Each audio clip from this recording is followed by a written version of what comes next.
പുതിയ chapter start ചെയ്യാണ്. System of particles and rotational motion. ഇതുവരെ നമ്മൾ പഠിച്ചത് ഒരു പാർട്ടിക്കിളിൻ്റെ മോഷനെ പറ്റിയിട്ടാണ്. ഈ ചാപ്റ്ററിൽ നമ്മൾ പഠിക്കുന്നത് കുറേ പാർട്ടിക്കിൾസ് കൂടിച്ചേർന്ന ഒരു സിസ്റ്റത്തിനെ പറ്റിയിട്ടാണ്, അല്ലെങ്കിൽ ഒരു ബോഡിയെ പറ്റിയിട്ടാണ്. ഒരു ബോഡീൻ്റെ പ്രത്യേകത എന്താണ്? ആ ബോഡിയിൽ ഒരുപാട് പാർട്ടിക്കിൾസ് ഉണ്ടാവും. അപ്പം അങ്ങനെ കുറേ പാർട്ടിക്കിൾസ് കൂടിച്ചേർന്ന ഒരു സിസ്റ്റം അല്ലെങ്കിൽ ഒരു ബോഡിയുടെ മോഷനെ പറ്റിയിട്ടാണ് നമ്മൾ ഈ ചാപ്റ്ററിൽ പഠിക്കാൻ പോകുന്നത്. In the last chapter we have discussed scalar product. ഈ ചാപ്റ്ററിൽ നമ്മൾ പഠിക്കാൻ പോകുന്നത് വെക്റ്റർ പ്രോഡക്റ്റ് അല്ലെങ്കിൽ cross product. You consider two vectors A and B. Let theta be the angle between vector A and vector B. അങ്ങനെയാണെങ്കിൽ A cross B equals mod AB sin theta into n. n എന്ന് പറഞ്ഞാൽ unit vector ആണ്. Unit വെക്ടറിന്റെ value നിങ്ങൾക്കറിയാം 1 ആണ്. A cross B നെ നമുക്ക് A cross B equals AB sin theta എന്നും എഴുതാം. ഇതിൽ എ എന്ന് പറഞ്ഞാൽ മോഡ് ഓഫ് വെക്ടർ എ ആണ്, ബി എന്ന് പറഞ്ഞാൽ മോഡ് ഓഫ് വെക്ടർ ബി ആണ്. എ ക്രോസ് ബി ഒരു വെക്ടർ ക്വാണ്ടിറ്റി ആണ്. രണ്ട് വെക്ടേഴ്സിന്റെ സ്കേലാർ പ്രോഡക്റ്റ് ഒരു സ്കേലാർ ക്വാണ്ടിറ്റി ആണ് എന്നാണ് നമ്മൾ കഴിഞ്ഞ ക്ലാസ്സിൽ പഠിച്ചത്. രണ്ട് വെക്ടേഴ്സിന്റെ വെക്ടർ പ്രോഡക്റ്റ് ഒരു വെക്ടർ ക്വാണ്ടിറ്റി ആണ്. നിങ്ങൾക്ക് നോക്കി മനസ്സിലാവും, ഈ റൈറ്റ് സൈഡ് ഒരു വെക്ടർ ക്വാണ്ടിറ്റി ആണ്. വെക്ടർ ക്വാണ്ടിറ്റി ആയതുകൊണ്ട് തന്നെ എ ക്രോസ് ബിക്ക് ഡയറക്ഷൻ ഉണ്ട്. Vector quantities have both magnitude and direction ആണ്. So A cross B have direction. A cross ബിന്റെ ഡയറക്ഷൻ എങ്ങോട്ടാണ് നോക്കുക? The direction of A cross B is perpendicular to the plane containing vector A and vector B. അതായത് vector A X ആക്സിസിലും vector B Y ആക്സിസിലുമാണെങ്കിൽ A cross ബിന്റെ direction Z ആക്സിസിലാണ് വരിക. Vector എക്കും വെക്ടർ ബിക്കും പെർപെൻഡിക്കുലർ ആയിട്ടുള്ള ഡയറക്ഷനിലായിരിക്കും എ ക്രോസ് ബിന്റെ ഡയറക്ഷൻ ഉണ്ടാവുക. ഇനി വെക്ടർ പ്രോഡക്റ്റിന്റെ ചില പ്രോപ്പർട്ടീസ് നോക്കുക. A cross B equals minus of B cross A. I cross I equals J cross J equals K cross K equals 0. I cross J equals K ആണ്. J cross K I ആണ്. K cross I J ആണ്. തിരിച്ചാണെങ്കിലോ J cross I വരിക minus K, K cross J വരിക minus I, I cross K വരിക minus J. 3 dimensional സ്പേസിൽ vector product എങ്ങനെയാ കാണാൻ നോക്കുക? Let A equals AXI plus AYJ plus AZK, B equals BXI plus BYJ plus BZK. A cross B നമ്മൾ കാണാൻ പോവാണ്. നമ്മൾ മെട്രിക്സ് മൾട്ടിപ്ലിക്കേഷൻ ആണ് ഉപയോഗപ്പെടുത്തുക. ആദ്യത്തെ റോയിൽ നമ്മൾ യൂണിറ്റ് വെക്ടേഴ്സ് ആണ് എഴുതുക, IJK. രണ്ടാമത്തെ റോയിൽ നമ്മൾ വെക്ടർ എയുടെ കമ്പോണൻസ് ആണ് എഴുതുക, AX AY AZ. മൂന്നാമത്തെ റോയിൽ നമ്മൾ വെക്ടർ ബിന്റെ കമ്പോണൻസ് ആണ് എഴുതുക, BX BY BZ. ഇനി എങ്ങനെ മെട്രിക്സ് മൾട്ടിപ്ലിക്കേഷൻ ചെയ്യാം? ആദ്യം I ഇൻറ്റു ഐൻ്റെ കോളവും ഐൻ്റെ റോയും കവർ ചെയ്യുക, ഹൈഡ് ചെയ്യുക. ഹൈഡ് ചെയ്താൽ പിന്നെ എന്താ ബാക്കിയുള്ളത്? AY BZ minus AZ BY minus of J into ജെയിൻ്റെ കോളവും ജെയിൻ്റെ റോയും ഹൈഡ് ചെയ്താൽ പിന്നെ എന്താ ബാക്കിയുള്ളത്?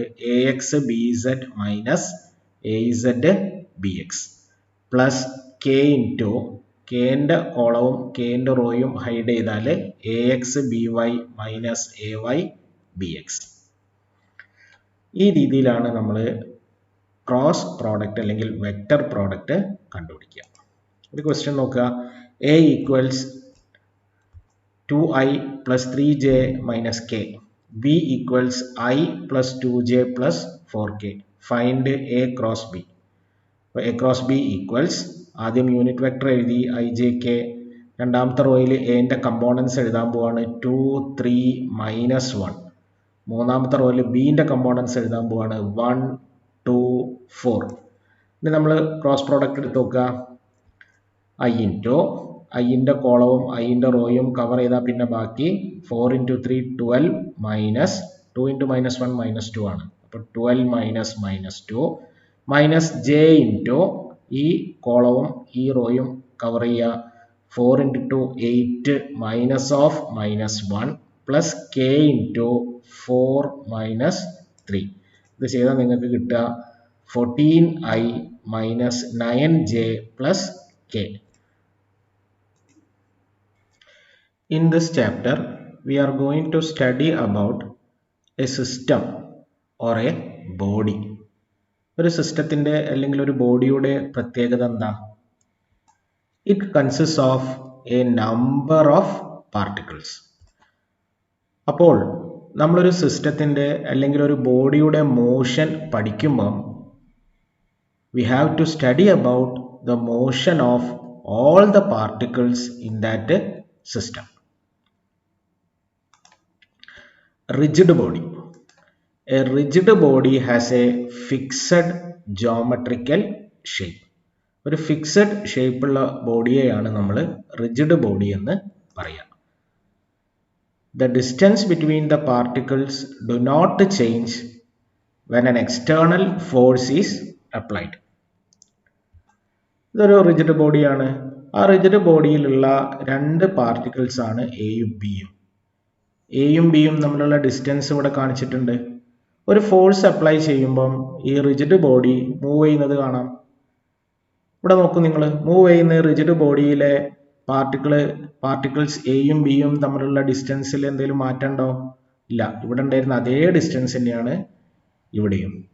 So we can say that the distance between the particles of a rigid body do not change when an external force is applied. അപ്പോൾ ഒരു റിജിഡ് ബോഡിക്ക് രണ്ട് പ്രത്യേകതയാണ്.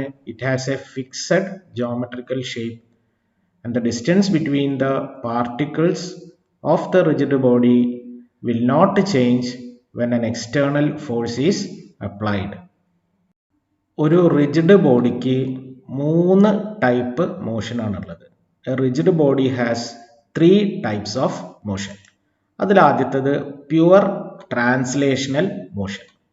At any instant of time, all the particles of the body have same velocity v. ഇവിടെ നോക്കുക, ഒരു car move ചെയ്യുന്നു. കാറിലുള്ള 3 particles അടയാളപ്പെടുത്തിയിട്ടുണ്ട്. ഇത് പാർട്ടിക്കിൾ എ, അതിൻ്റെ വെലോസിറ്റി വി എ. ഇത് പാർട്ടിക്കിൾ ബി, അതിൻ്റെ വെലോസിറ്റി വി ബി. ഇത് പാർട്ടിക്കിൾ സി, അതിൻ്റെ വെലോസിറ്റി വി സി. എല്ലാ പാർട്ടിക്കിളിനും, ഈ കാറിലുള്ള എല്ലാ പാർട്ടിക്കിളിനും ഏതെങ്കിലും ഒരു ഇൻസ്റ്റൻറ്റിൽ ഒരേ വെലോസിറ്റി ആയിരിക്കും. അതായത് v a will be equal to v b equal to v c. At any instant of time all particles in this car will have the same velocity. ഈ ഡയഗ്രത്തിൽ ഒരു ബോഡി സ്ലൈഡ് ചെയ്യുന്നത് കാണാം. ഈ ബോഡിയിലെ 2 പാർട്ടിക്കിൾസ് നിങ്ങൾക്ക് കാണാം, P1 P2. P1 and P2 will have the same velocity. ഈ body slide ചെയ്ത് ഇവിടെ എത്തിയെന്ന് വിചാരിക്കുക. ഇവിടെ എത്തുമ്പോഴും P1 P2 ഒരേ വെലോസിറ്റി ആയിരിക്കും. ഈ ബോഡിയിലുള്ള എല്ലാ പാർട്ടിക്കിൾസിനും ഏതെങ്കിലും ഒരു ഇൻസ്റ്റൻറ്റിൽ ഒരേ വെലോസിറ്റി ആയിരിക്കും. അപ്പം അങ്ങനത്തെ മോഷനെയാണ് നമ്മൾ പ്യുവർ ട്രാൻസ്ലേഷണൽ മോഷൻ എന്ന് പറയാം. In pure translational motion, at any instant of time, all the particles of the body will have same linear velocity v. Let's try to understand it first. This rod here is called the axle, and the entire fan is spinning around this axle. Or you can also say that the entire fan is spinning around this fixed line. This type of motion is what we call rotational motion. Now we will define it in simple words. A body is said to be performing rotational motion if it's spinning around some fixed line. And the fixed line is also called axis of rotation. What other examples of rotational motion can you think of? What about a rotating wheel? We use the word rotating because it's performing rotational motion. What is axis of rotation in this case? Yes, it lies on the axle of the wheel. So the wheel is also undergoing rotational motion about this fixed line. Other examples of this type of motion can be the earth spinning around its axis and a spinning top. So, a rigid body fixed along a point or along a line can have only rotational motion. നമ്മളൊരു rigid ബോഡിയെ ഒരു പോയിന്റിൽ fix ചെയ്യാണ് അല്ലെങ്കിൽ ഒരു ലൈനിൽ fix ചെയ്യാണ് എങ്കിൽ അതിന് റൊട്ടേഷണൽ മോഷൻ മാത്രമേ ഉണ്ടാവുകയുള്ളൂ. ഇവിടെ നിങ്ങൾ ഒരു ബോഡിയെ കൺസിഡർ ചെയ്യുക. The body is fixed about this Z axis. ആ ബോഡിക്ക് സെഡ് ആക്സസിന് ചുറ്റും റൊട്ടേറ്റ് ചെയ്യാൻ മാത്രമേ സാധിക്കുകയുള്ളൂ. ഏത് ആക്സിസിന് ചുറ്റുമാണ് ആ ബോഡി റൊട്ടേറ്റ് ചെയ്യുന്നത് അതിനെ നമ്മൾ ആക്സിസ് ഓഫ് റൊട്ടേഷൻ എന്നാണ് പറയുക. The line along which the body is fixed is called axis of rotation. അപ്പോൾ ഇവിടെ സെഡ് ആക്സിസ് ആണ് ആക്സിസ് ഓഫ് റൊട്ടേഷൻ. നമ്മൾ ഈ ബോഡി സെഡ് ആക്സിന് ചുറ്റും റൊട്ടേറ്റ് ചെയ്യുന്ന കേസ് എടുത്ത് നോക്കുക. ഈ ബോഡിയിലുള്ള ഒരു പാർട്ടിക്കിളാണ് P1. ബോഡി റൊട്ടേറ്റ് ചെയ്യുമ്പം P1ന് എന്ത് സംഭവിക്കും? P1 will move in a circle of radius R1 around this fixed Z axis. ഈ സെഡ് ആക്സിസിന് ചുറ്റും P1 ഒരു സർക്കുലാർ മോഷൻ എക്സിക്യൂട്ട് ചെയ്യും. ആ സർക്കിളിന്റെ റേഡിയസ് എത്രയാണ്? R1 ആണ്. You consider another particle P2 on the body. ഇതാണ് P2. ബോഡി റൊട്ടേറ്റ് ചെയ്യുമ്പോൾ P2വിന് എന്താ സംഭവിക്കുന്നത്? P2 also moves in a circle of radius R2 around this fixed axis. അതാണ് പറയുന്നത് ആ ബോഡി റൊട്ടേറ്റ് ചെയ്യുമ്പോൾ ആ ബോഡിയിലുള്ള എല്ലാ പാർട്ടിക്കിളും സർക്കുലാർ പാത്തിൽ ആക്സിസിന് ചുറ്റും മൂവ് ചെയ്യും. Every particle of the body moves in a circle around the fixed axis. ഇനി നമ്മൾ വേറൊരു പാർട്ടിക്കിൾ എടുക്കുക, P3. P3ന്റെ പ്രത്യേകത എന്താ? P3 ആ ഫിക്സഡ് ആക്സിസിലുള്ള പാർട്ടിക്കിളാണ്. ഫിക്സഡ് ആക്സിസ് സ്റ്റേഷനറി ആണ്, അതുകൊണ്ട് പാർട്ടിക്കിൾ P3 സ്റ്റേഷനറി ആണ്. ആ ഫിക്സഡ് ആക്സിസിലുള്ള പാർട്ടിക്കിൾസിനൊന്നും മോഷൻ ഉണ്ടാവില്ല. ഈ രീതിയിലുള്ള മോഷനെയാണ് നമ്മൾ റൊട്ടേഷണൽ മോഷൻ എന്ന് പറയാം. Every particle of the body moves in a circle around A fixed axis. ഇതൊരു വീലാണ്. വീലിലുള്ള രണ്ട് പാർട്ടിക്കിൾസ് അടയാളപ്പെടുത്തിയിട്ടുണ്ട്. വീലൊരു ഫിക്സഡ് ആക്സിസിൽ റൊട്ടേറ്റ് ചെയ്യുമ്പം അതിലുള്ള ആ രണ്ട് പാർട്ടിക്കിളും സർക്കുലാർ പാത്തിൽ മൂവ് ചെയ്യുന്നത് കാണാൻ സാധിക്കും. Here you can see a wheel rotating about a fixed point. ഇതാണ് ആ ഫിക്സഡ് പോയിന്റ്. ഈ പോയിന്റിലൂടെ പാസ് ചെയ്യുന്ന ഒരു ആക്സിസിലൂടെ ആണ് ഈ വീല് റൊട്ടേറ്റ് ചെയ്യുന്നത്. ഈ വീലിലുള്ള ഒരു പാർട്ടിക്കിളാണിത്. വീല് റൊട്ടേറ്റ് ചെയ്യുമ്പം ഈ പാർട്ടിക്കിൾ എന്ത് സംഭവിക്കുന്നു? It is moving in A circular path around this fixed axis. ഈ വീലിലെ വേറൊരു പാർട്ടിക്കിൾ കാണിച്ചിട്ടുണ്ട്. ആ പാർട്ടിക്കിളാണ് ഇത്. ഇതാണ് ആ പാർട്ടിക്കിൾ. വീല് റൊട്ടേറ്റ് ചെയ്യുമ്പോൾ പാർട്ടിക്കിൾ എന്ത് സംഭവിക്കുന്നു? It is also moving in A circular path around the fixed axis. So to conclude, what is rotational motion?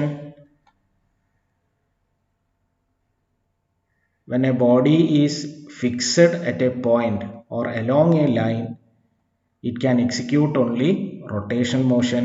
Rotational motion ന്റെ പ്രത്യേകത എന്താ? All particles of the body will move in a circular path about the fixed axis. third type of motion is rolling motion. നിങ്ങൾക്ക് ഇവിടെ ഒരു ചക്രം ഉരുണ്ട് ഇവിടെ എത്തുന്നത് കാണാൻ പറ്റും. അപ്പോൾ ഇവിടെയുള്ള ഈ വീല് ഈ പൊസിഷനിലേക്ക് എത്തി. So we can say that it is having translational motion. അതുപോലെ അതിങ്ങനെ റൊട്ടേറ്റ് ചെയ്യുന്നുണ്ട്, ഇങ്ങനെ റൊട്ടേറ്റ് ചെയ്തിട്ടാണ് അത് ഇവിടെ എത്തുന്നത്. So it is having rotational motion also. So if A body has A combination of translational and rotational motion, then it is called rolling motion. A rigid body which is not fixed can have either translational motion or rolling motion. ഇവിടെ നോക്കുക, ഇവിടെ ഈ body A എന്നുള്ള പോയിന്റിൽ നിന്നും B എന്നുള്ള പോയിന്റിലേക്ക് slide ചെയ്യുകയാണ്. അപ്പോൾ എയിൽ നിന്നും ബിയിലേക്ക് അതിൻ്റെ പൊസിഷൻ മാറുന്നുണ്ട്. So we say that it is having translational motion. ഈ ചിത്രത്തിൽ ഈ വീല് ഈ പോയിന്റിൽ നിന്നും ഈ പോയിന്റിലേക്ക് ഉരുണ്ട് പോവുകയാണ്. ഇവിടെ നിന്നും ഇവിടെ എത്തുന്നത് കൊണ്ട് ഇതിന് ട്രാൻസ്ലേഷൻ മോഷൻ ഉണ്ട്, ഉരുളുന്നത് കൊണ്ട് ഇതിന് റൊട്ടേഷൻ മോഷൻ ഉണ്ട്. So in this example the wheel has both translation motion and rotation motion. That is the wheel is having rolling motion. അപ്പം നമ്മളെ കൺക്ലൂഷൻ എന്താണ്? ഒരു റിജിഡ് ബോഡി ഫിക്സ്ഡ് അല്ല എങ്കിൽ ഒന്നെങ്കിൽ അത് ട്രാൻസ്ലേഷൻ മോഷനിലായിരിക്കും, അല്ലെങ്കിൽ അത് റോളിംഗ് മോഷനിലായിരിക്കും.